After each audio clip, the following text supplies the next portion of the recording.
Havlicek steals it. Havlicek stole the ball. Down goes Frazier. Down goes Frazier. Down goes Frazier. United to Amici. Amici powers in.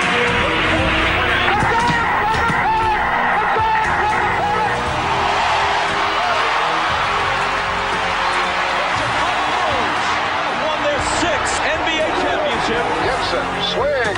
This is gonna be a home run. Unbelievable. Don't believe what I just saw.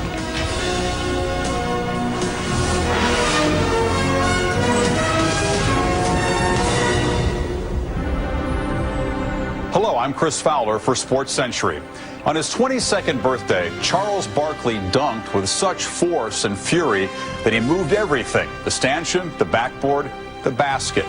There was a 23-minute delay while workers restored and realigned what Sir Charles wrought with his earthquake, and it seemed to sum him up. Everything he did or said tended to the extravagant and outrageous.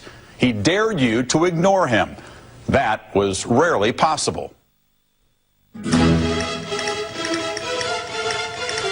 I can't think of too many more things more fun than covering the Dream Team, and particularly Charles Barkley in Barcelona.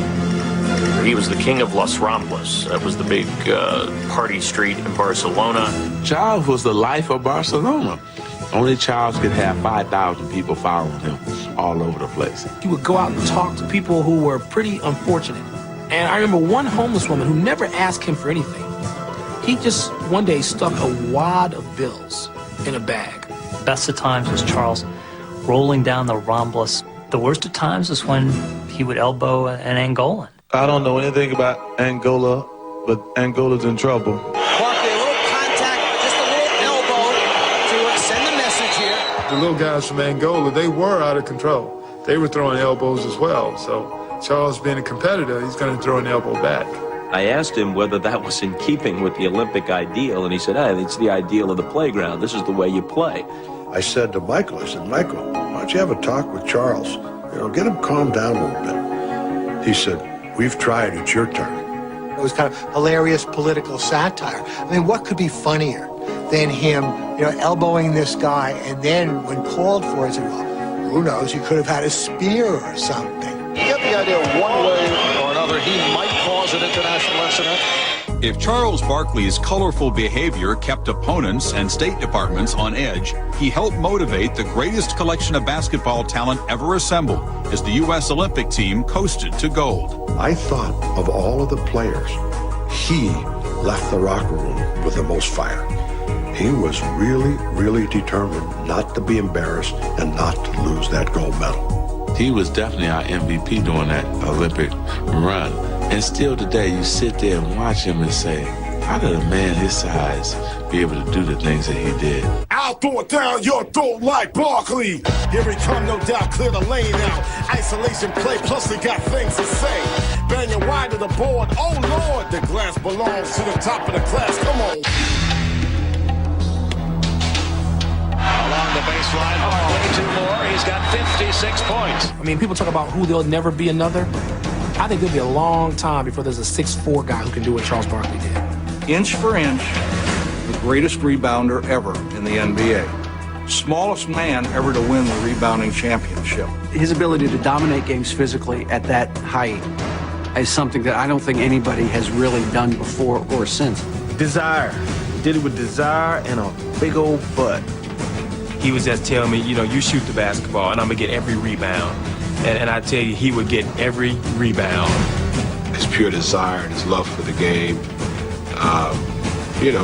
he became an overachiever. Boards were only part of Barkley's game. One of only 4 players with 20,000 points, 12,000 rebounds, and 4,000 assists, he performed not only to win, but to excite. I think that part of Charles Barkley's contribution is that he understood what he was doing was entertainment, that you came and you wanted a show. I saw him kiss a guy when he made a game-winning shot. Saw him shoot free throws with his eyes closed. Saw him knock out mascots by the dozens. The biggest thing that Charles wanted was attention. And he got it as a basketball player, but that wasn't good enough.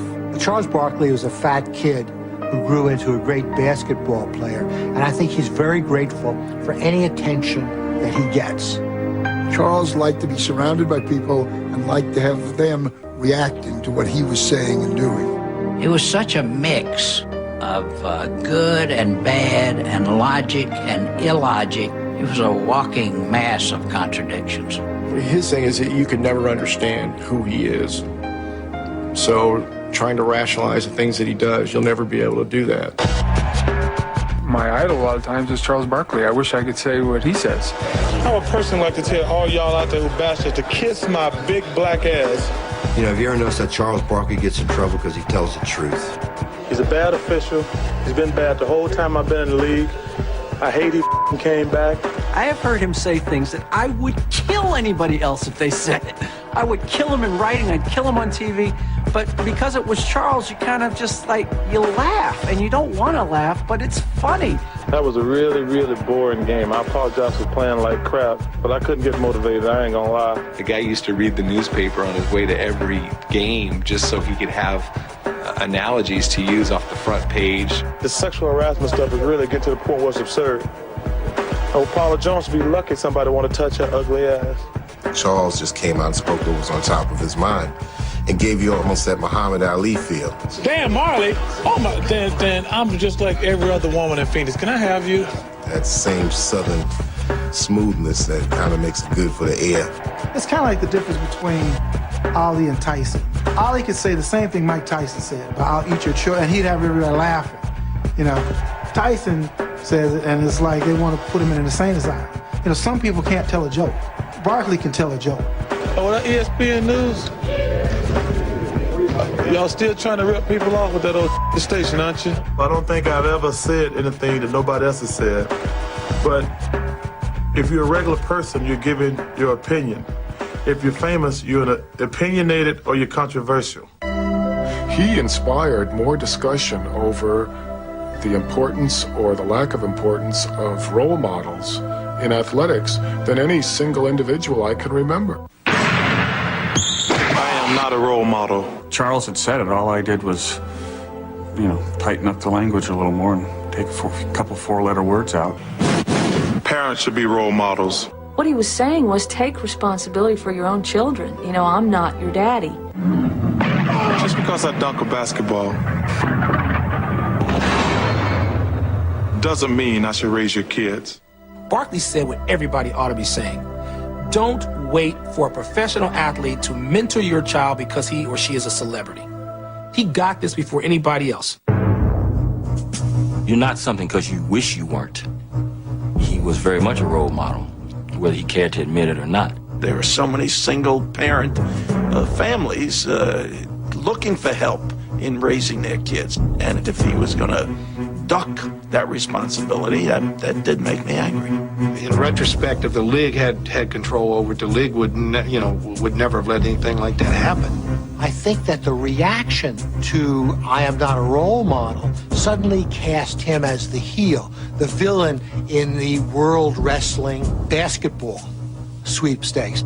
I feel sure over the years that he didn't get the commercial spot because of his personality. But it works both ways. I'm sure he's gotten some because of his being outspoken. Anything less would be uncivilized. There's a lot of athletes that hire people to go out and work for them to make you think they're a nice guy. Charles is really a nice guy, but he'd rather think that he's a jerk. That was part of his charm, but that was also part of his curse. Before the 1995 All-Star Game in Phoenix, Barkley's playful impulse to shock burned the media wires. I'd been working on a sport magazine story on Charles for about 2-3 weeks. This big German guy sticks his microphone in, and he says, we're doing a story on NBA groupies. The groupie thing is a sick subject, and you guys should get a life. Thank you. That's why I hate white. And Charles just looks down at me, and he goes, that's why I hate white guys. And when the thing was over, I said to him, you don't hate white guys. And he goes, no, I'm just effing with you. Son's response to the last comment about white people was to say ESPN is a news organization trying to make news out of a non-story. Charles Barkley, through a spokesman, called it a non-story. The NBA had no comment. It was just a momentary lapse of stupidity for a moment. Charles being Charles, trying to be funny, and it wasn't funny. He got a lot of hate mail. It was really bad. It was really brutal. I think this certain segment of the population could not accept him. What they didn't realize was this pretty good heart that Charles had. He would frequently call our PR guy and say, I'd like to go to Children's Hospital, but if I see a camera crew or anybody from the newspapers, I'm not going in. The Celtics were playing the Sixers, and Barkley dove out of bounds for this loose ball and missed me by inches. And I was very pregnant at the time. And then afterwards, as I was walking out, he pulled me aside and he said, can I be serious for a minute? You really shouldn't sit there. I'd hate for anything to happen to you or your baby. Charles Barkley did some things which even those of us who really like him couldn't possibly justify or rationalize. But he gets a relative pass on a lot of that because generally he's so pleasant and outgoing. Spitting at people, throwing people through plate glass windows. I used to smile at it, but like most other people, I would say, why would Charles do that to himself?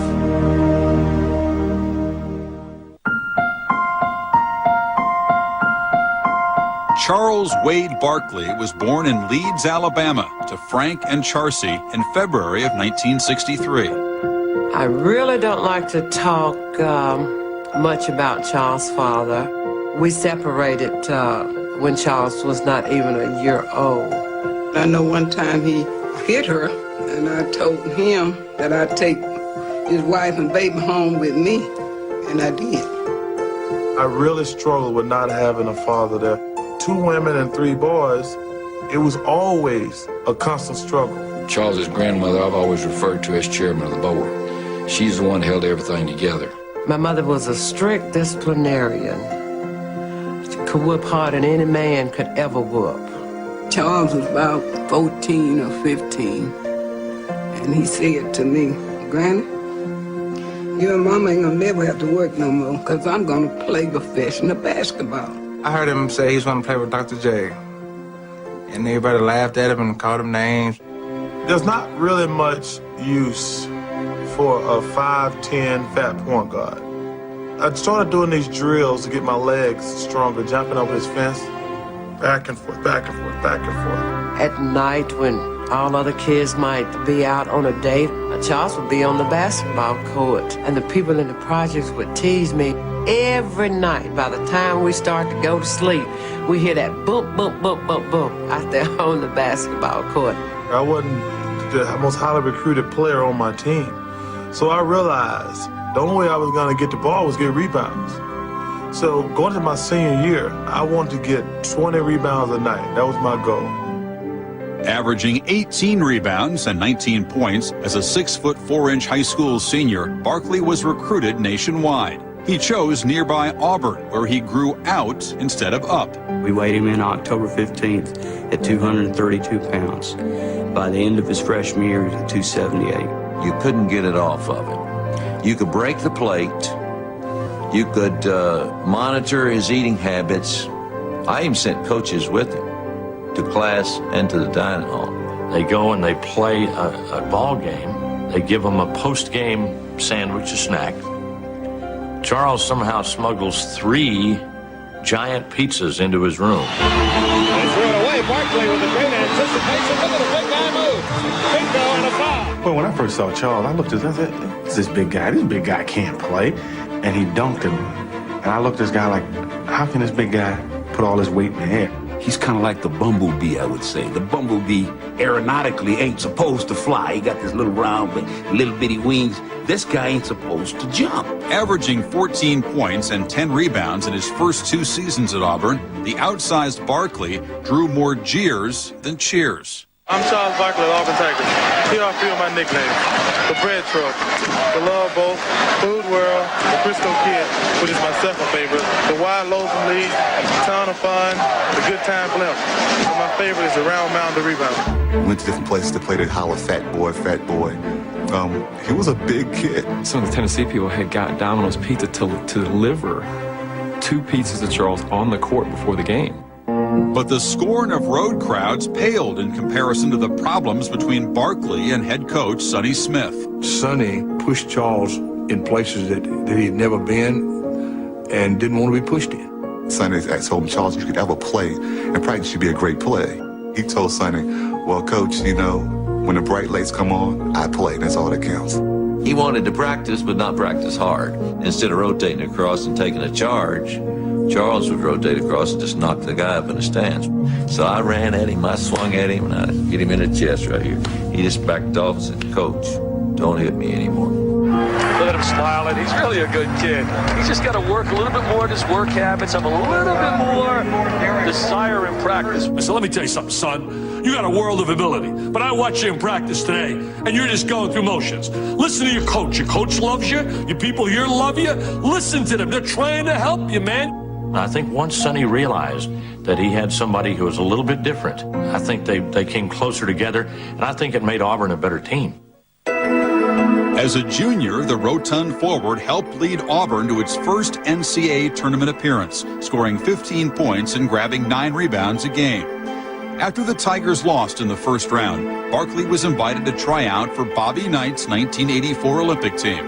He was the best player on the floor, you know, better than Michael Jordan and Patrick Ewing and everybody who was on that team. I remember Coach Knight asking him to come back to minicamp within 5 pounds of his best playing weight. And Charles came back and hadn't even touched a basketball. Come time for the first cut, Bobby Knight got up there and he started talking.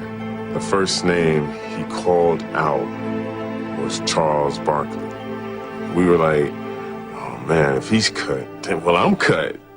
If Knight didn't appreciate the cut of Barkley's jib, the NBA certainly did. In the 1984 draft, Philadelphia selected him number 5, behind Akeem Olajuwon, Sam Bowie, Michael Jordan, and Sam Perkins. The Philadelphia 76ers select Charles Barkley of Auburn University. I said I want to play for 10 years and get 10 rebounds a night and make $1 million. And those were my 3 goals, because I want to just take care of my family coming out of high school. And I achieved all those goals.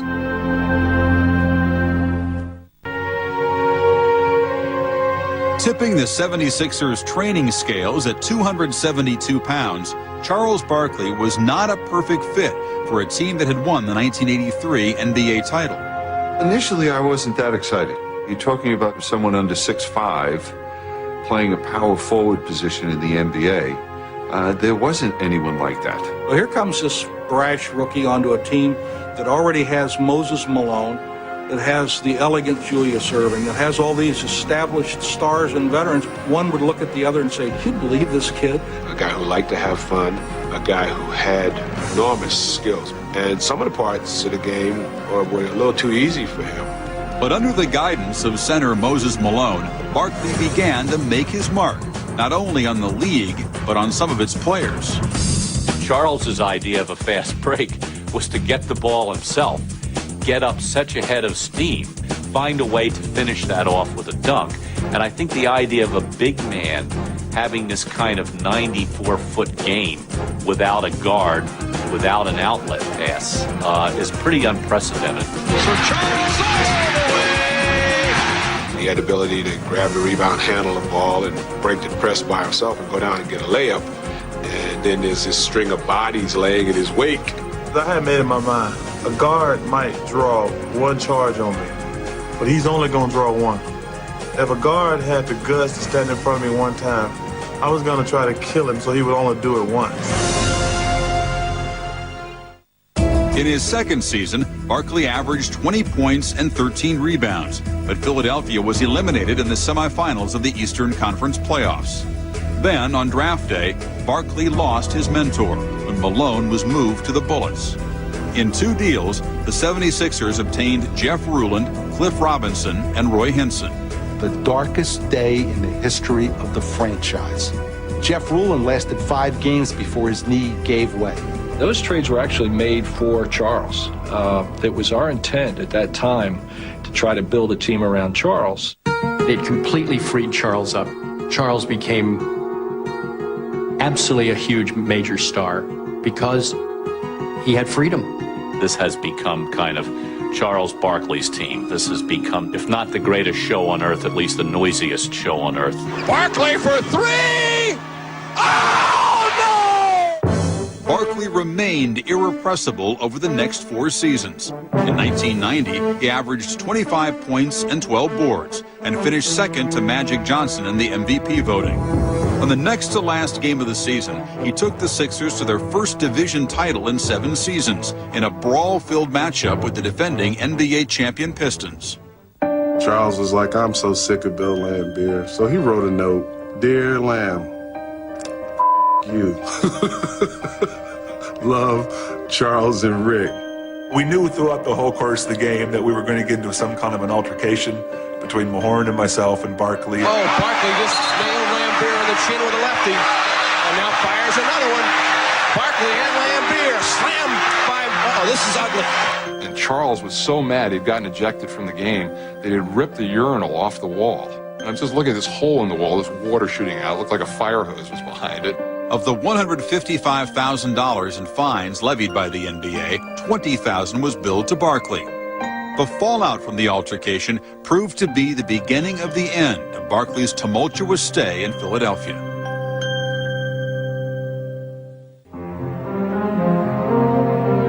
In March of 1991 against the New Jersey Nets, Charles Barkley was the target of another's brashness. There's this one guy behind the baseline who was getting on Charles through the whole game, and it got progressively worse. And Barkley just apparently had enough. Kind of watched him gather his spit together and just let it fly in the direction of the heckler, standing right really behind my daughter. The next thing I remember is Charles just spitting, and I got wet. I was like, oh my God, what just happened? He said, man, this is the worst thing I've ever done. I went too far this time. And I never heard him say that any other time, before or after. 2 days later, I got a phone call from Charles Barkley. He said that he was basically sorry and he would like to speak to my daughter. Even if I had to spit on that guy, he didn't deserve it. No matter how ignorant he was, I had to be bigger than that. Lauren taught me a great deal. And I think the best thing ever happened was the way she treated me. Barkley was fined $10,000 and suspended for 1 game. Chastened but unbowed, he redirected his anger at teammates and management. When he wanted to tell you something, he would tell you. And either you were mentally tough enough to take it or you were just wilt under, his pressure. If you missed 5 or 6 jump shots in a row, he would tell you that your jump shot had gone on vacation, and he might then label you with the name vacation. Harold Katz is the one that everybody blames, who was the owner at that time. Brought in players that just couldn't play and couldn't win. Charles' favorite joke is, I asked for Shaq, and they brought in Charles Shackelford. After losing to the Bulls in the 1990 and 91 playoffs, Barkley's 8th season in Philadelphia was his roughest. Rick Mahorn was gone, and the media was closing in. He was doing anything he could to get himself traded. And he was also extremely frustrated. But it started with in training camp saying the Sixers would keep Dave Hoppin on the roster because they wouldn't have 12 black guys. I said, some people might be offended by an all-black team. And when I woke up the next day, it's like, Barkley saying they're only keeping a guy because he's white. There's always been some form of racism. Well, people never discussed it. It's 1991. If nobody ever discussed it, it's never going to get solved. I thought they were racist to me in Philadelphia, the press was. I would listen to other athletes in Philadelphia. They would say, we are really not good enough. We need to get better. But when I was said, the headline, Barkley bashed his teammates. He had finally decided that he was going to stop worrying what people thought of his comments, his responses to questions were. Stop thinking about it and say what you feel, say what you believe, and if you have to defend it, then defend it. He filmed a commercial, day of a game. Questioning gets around to Charles, maybe filming a commercial the day of a game is not a good idea. Charles announces in a booming voice, I'm a 90s nigger, which means I can do whatever I want to, whenever I want to. People say Charles Barkley is a racist. How can he be a racist? He's married to a white woman. Marrying Maureen Blumhardt in 1989 and fathering daughter Christiana that same year, the couple was not appreciated in every precinct of the city of brotherly love. The society here, for whatever reason, some small segment of that society wasn't ready for an interracial marriage that involved one of their heroes. Some people said some things that were cruel, and I know that bothered him, and they never said it when he was around. He didn't outwardly show signs of being affected dramatically by that. Did it bother him inside? I would bet you that it did. In his autobiography, Outrageous, Barkley left little unsaid. But when it exploded in bookstores in late 1991, the author tried to look the other way. Phones lit up, and one of the callers was Charles Barkley. And Barkley said, "Bill, I was misquoted in that book." You claim to have been misquoted in your autobiography. Dave,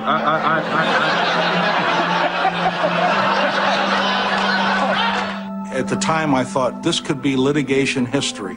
A man sues himself for libel. That December, Barkley made headlines again after getting involved in a skirmish outside a Milwaukee bar. Although acquitted 6 months later by a jury, the damage was done. The 76ers sent him packing. They said not guilty, and I ran out the courtroom, and I got a phone call from my agent.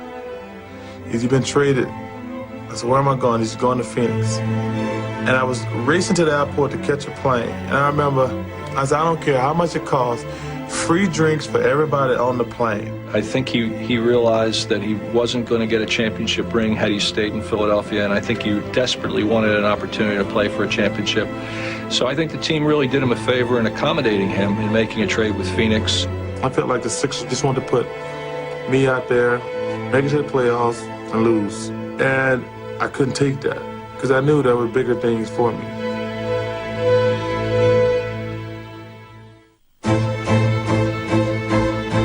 Charles Barkley was the biggest figure of any kind, sports or otherwise, ever to hit Arizona.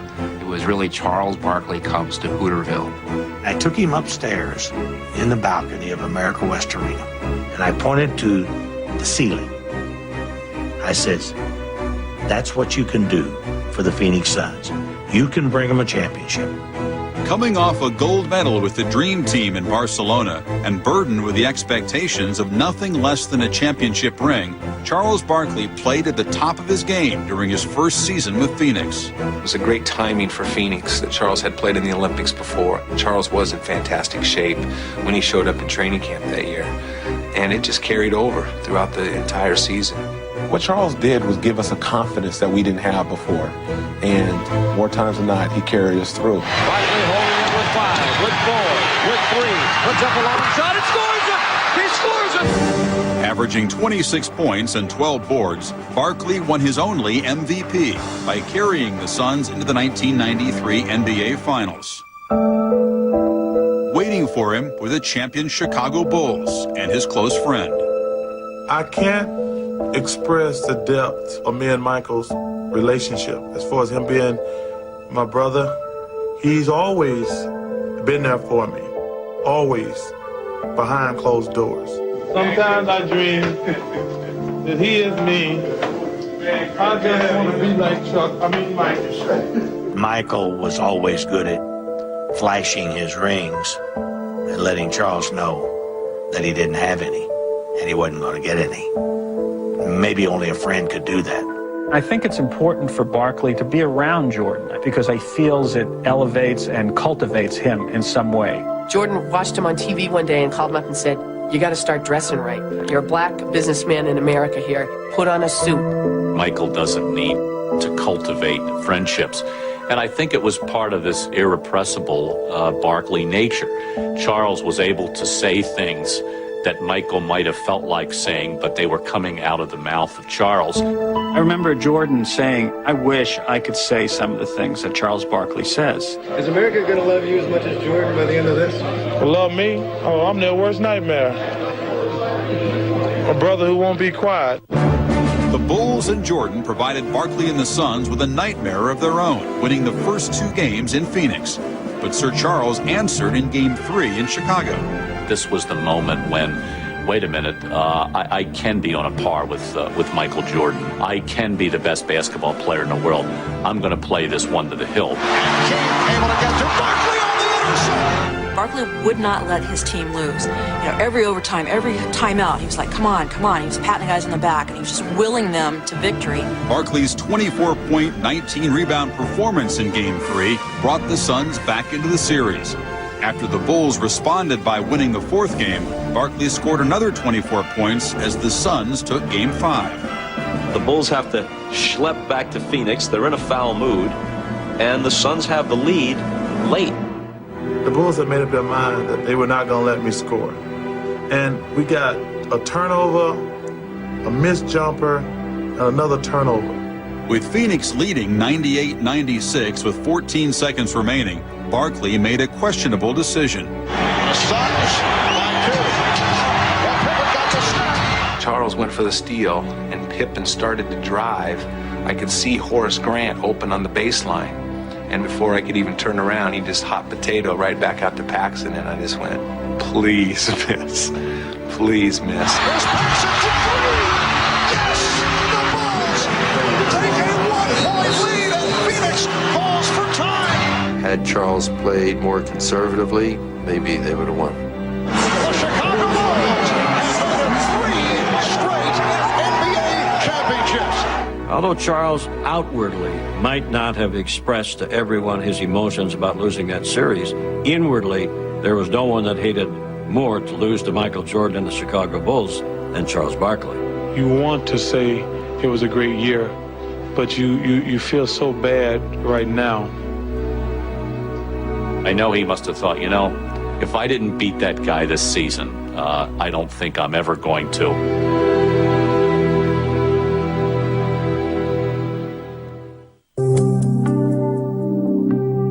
After losing to the Bulls in the 1993 finals, Charles Barkley, at 30, looked towards an uncertain future. Charles was so motivated that that was going to be the year. His body was breaking down a little bit. He didn't quite take care of himself in the offseason, you know, the way he should. Because he was so good and so gifted, Charles really didn't believe that he had to keep his body in shape and work at it. Charles was playing golf, eating pie and ice cream, and having a good old time in the offseason. But when the fourth quarter came, Charles wanted to win as bad as anybody else. With elbow, back, and knee injuries, Barkley considered retirement in each of his last 3 seasons with the Suns. I'll tell you the same thing I told the team after the game. More than likely, I have played my last game. There was a couple times that he announced his retirement, but we all just kind of waited to see and hoped that he'd come back for the next year. I convinced him that he was given a gift, and we needed him very badly. Barkley stayed, but after blowing 2-0 playoff leads to the Rockets in 1994 and 95, the sunny atmosphere in Phoenix darkened. Much of the drama fell on Barkley and Kevin Johnson. Charles and I got along as players. We had different interests. I don't know if we both tried as hard to make the relationship work. You know, there's a story of Charles saying, KJ, come to the strip club with me and I'll go to church with you on Sunday. And, you know, KJ fulfilled his end of the bargain, and Charles said, no, I'm not going to church. In August of 1996, 16 days after Barkley won his second Olympic gold medal, he was traded to Houston. If he was still effective on the court, his relationship with the public was increasingly tenuous. When a woman in Scottsdale tore up his autograph, he poured beer over her head.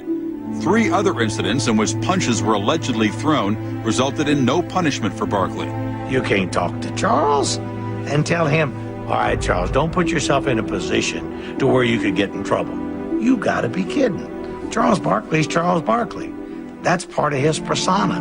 I opened my Marley Sports Grill in '93, and I remember he used to come in after games, and we'd have to put bouncers around his table because there'd just be crowds of people, 8, 10 deep, just standing there looking at it. He was a very accessible guy. Allowing that access, you also get some people whose objective is not friendly. I've seen other athletes in these type of situations. They just say, oh, you know what? We better get the hell out of here. This is a no-win situation. Charles wasn't able to see that. He couldn't walk away because it's not in Charles's nature to walk away. He interpreted that as a sign of weakness or vulnerability.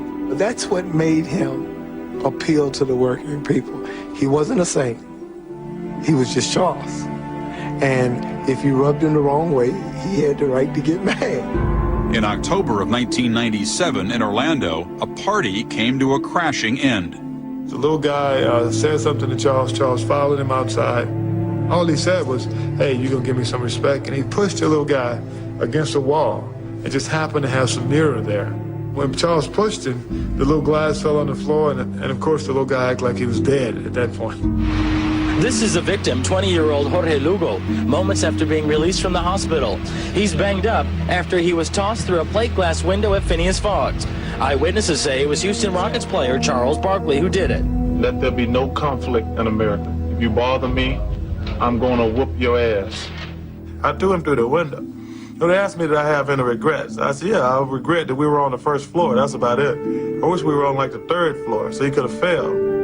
Barkley settled with Lugo for a reported $75,000 and paid a $320 fine to an Orlando court. Although he received no suspension from the NBA, the league threatened to cut short Barkley's career unless he secured a bodyguard. He doesn't have a posse. He doesn't have a bunch of people. He would come to things by himself. And finally, the league said, you can't do this anymore. You know, they made it very simple. I'm either going to retire or get security. And that's pretty simple. I meet 50 people a day. So I probably met, you know, 1 million people. And 1 million have been great. 5 or 6 have been really bad. I wouldn't trade that for the world. I don't mind those little 6 or 7 negative things because I meet the most incredible people. I think Charles, it's one of his greatest traits and it's one of his worst is that he just wants to be a normal person. And unfortunately for him, he can't be a normal person. Back on the court, Barkley's drive for that elusive championship ring was fading, despite Akeem Olajuwon and Clyde Drexler at his side. Then, in January of 1999, Scottie Pippen replaced the retiring Drexler. We had this thing called the Breakfast Club, him dreaming. Scottie would work out, they would lift every morning and get their bodies right. I see that Charles and Scottie have a very good relationship, the way they talk and joke around. But when Pippen demanded to be traded after the season, Barkley fumed. Having deferred part of his salary so the Rockets could obtain Pippen, he demanded an apology. I gave up more than anybody to get Scottie. And for him to want to leave after 1 year just disappointed me greatly. That's his opinion. He's a very selfish guy. He doesn't show me the desire to want to win. I probably should have listened to Michael when he said that Charles never will win a championship because he doesn't show any dedication.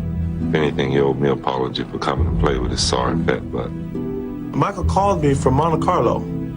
Hey, man, you know I would never say anything bad about you. Whatever Scottie said is BS, let that go, and don't worry about it. 3 days after bashing Barkley, Pippen became a Portland Trailblazer. But in the wake of Pippen's exit, there remained the question, why hadn't Barkley won a title?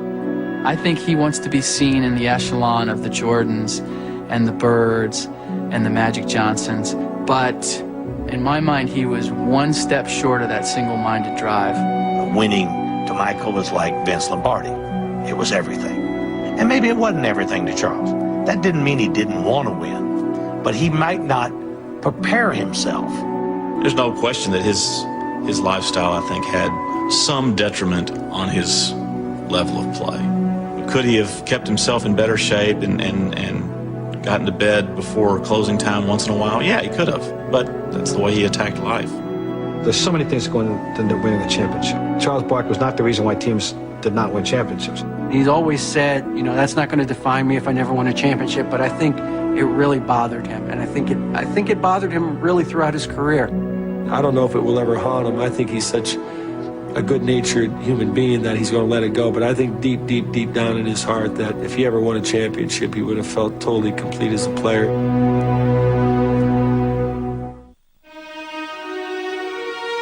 Charles Barkley announced in the fall of 1999 that the upcoming NBA season would be his last. But if he had any reservations, they would be shattered early in the year in Philadelphia. Maybe 8 minutes into the game, Tyrone Hill drove the baseline, and Charles was playing defense, and he went up to block the shot. When he landed, it was a sharp crack of sound. Well, he's grabbing that knee immediately. You didn't hear a shriek of pain, but you saw the end of a career. You knew without question that it was over. He cried when he went back to the locker room. I said, well, how did you hold back with all that pain? He said, my daughter was watching in Phoenix, and I didn't want her to see me in pain. Sad, you know, to see him cry like a little baby. I mean, he was just crying. And I told him, God don't make no mistake, baby. It happened for a reason. It was supposed to happen like this. It was supposed to end in Philadelphia. I really believe that in my heart. But it wasn't quite the end for Barkley. With 37 recovered from his torn left quadricep, enough to enter the Rockets' final game of the season. You could tell that he wanted to get back on the basketball court. You can tell that he wanted to, get one more rebound. You can tell he wanted to, score one more bucket. Reggie Norris going to the basket, lays it up, misses. Charles with a rebound. Charles Barkley retires from the NBA. Barkley moved on to television, and the weight of his words and his body became topics for discussion. He's like, well, you can weigh me on the air or whatever. I don't care. You can't say that on television. Now stand still, Chuck. Your weight tonight, 337. I didn't realize how fat I had got. I was fat. Now I'm chubby. I'm trying to get the big bone, then back to my playing weight. Meanwhile, Barkley keeps alive a rumor that he will one day pursue another job, governor of Alabama. Charles Barkley says, I still want to be governor, but not until I'm 45. He wants to help kids, and he believes if he can get on TV, if he can offer the message that here I am, a kid from a single-parent household, mom was on welfare in Leeds, Alabama, and look what I did. I've been on both ends of the spectrum. I've been rich, I've been poor, and I think we need to get more politicians in there who are not concerned about helping any group, just helping everybody. I love when he told his grandmother that he had become a Republican. And she said, Charles, how can you be a Republican? The Republicans are for the rich people. And he said, Grandma, I'm rich. Charles Barkley, it is officially time to bring you home. God has obviously blessed me beyond my wildest expectations. And I don't think he said, I'm going to give you all this power and money and fame and everything. And when you retire, I want you to sit at home and just have a big house, some cars, and have a lot of money. I never grew up expecting to be Charles Barkley. I've never had a job. I think, knock on wood, I got more money than I could ever spend in my entire life. I met presidents, I met kings, and it's only because of basketball. That's it. It's only because of basketball. Anyone can score if they shoot often enough, Charles Barkley liked to say, but rebounding is the true measure of a man and his work ethic. In the spring of 2001, Sir Charles talked of rebounding himself. Finding nothing that fulfilled him like basketball, he talked about returning to the NBA and renewing his quest for a ring. As is usual with him, no one knew what to expect. For Sports Century, I'm Chris Fowler.